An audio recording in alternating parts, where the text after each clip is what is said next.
Эгоноос сална гэх хэрэггүй. Эгоноос салах хэрэгтэй юу? Гүрүдэ, эго гэж юу вэ? Эгоноос яаж салах вэ? Яагаад салах гээд байгаагаа хэлтэй? Яагаад салах хэрэгтэй гэж? Эгоноос салнаа гэх хэрэггүй. Байж л яг. Яагаад гэдгийг нь мэдхүү. Хэрвээ би эгоноос салчихсан гэвэл тэр нь харин ч хамгийн том эго болно.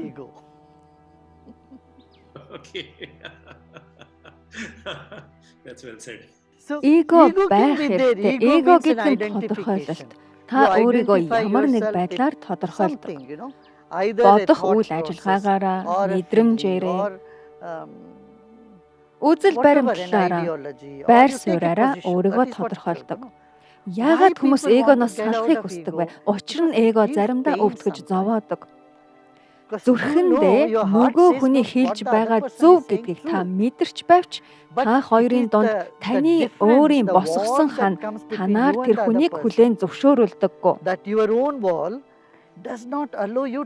Тэгээд энэ нь таныг зовоодог. Ийм учраас л бид эгоноос салахыг хүсдэг. Би юу гэх вэ гэхээр эгогоо таньж ухаарад халаасандаа хадгалчих. Цаг үргэлж гаргаад бусдад үзүүлээд байх хэрэггүй. Эго бас сайн талтай шүү. Эго хамгийн том идэвхжүүлэгч. Та бодлоороо ямар нэг зүйлийг тодорхойлдог. Танд санаа төрдөг. Энэ бол ражу гэдэг хүн шүү гэх өөрийн тухай ойлголттой гэсэн үг. Ийм итгэл үнэмшил байхад муу зүйл байхгүй шүү. Танд мөрдөх зарчим, төлөвлөгөө байх юм. Энэ бол ражу гэх тодорхойлолт. Ражу үнэн ч хүн шүү.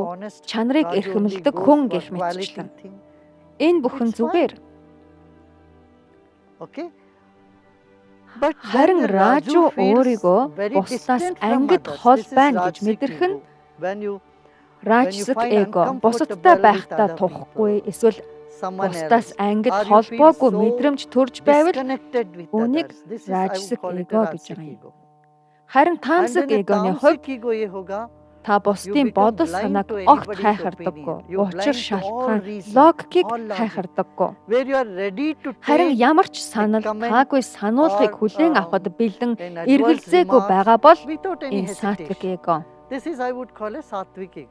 Өөрийн багтай холбоо хамаарлын мэдрэмжтэй тэд танд шударгаар саналаа хэлж чаддаг. Тааж түүнийг нь хүлээн авахдаа бэлэн бол та ражсик болон таамсаг эгогоо давжээ гэсэн үг.